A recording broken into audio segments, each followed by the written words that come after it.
Hey doll, we're gonna get started on craft number 2.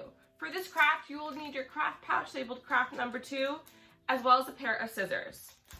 So for this craft, we are gonna be making a holiday garland for your doll that she can hang in her room, she can hang around a tree, whatever she would like. So we're gonna get started by laying out the pink ribbon right in front of us, okay? Next, you'll see that you've got 6 white snowflakes. So I'm gonna make 3 pairs, each with 2 in them, and set them right in front of myself. Just like that. Okay. In addition, you have 4 candy beads. So we're gonna first start off by stringing your beads onto your ribbon.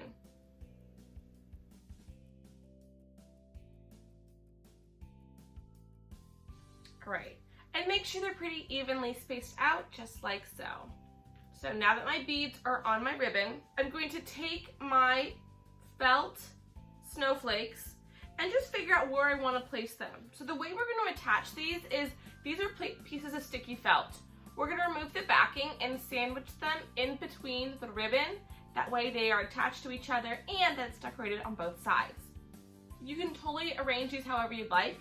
I'm going to place one in the middle and then one on each end. This way the beads are fully attached because the snowflakes are gonna act as stoppers.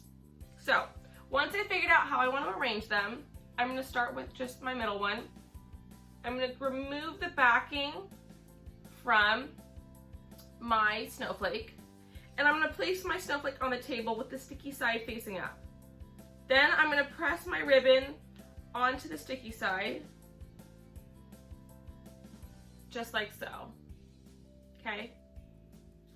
Next, I'm gonna take my other snowflake and remove the backing, and I'm gonna place it right on top of the ribbon so that it sandwiches the other snowflake.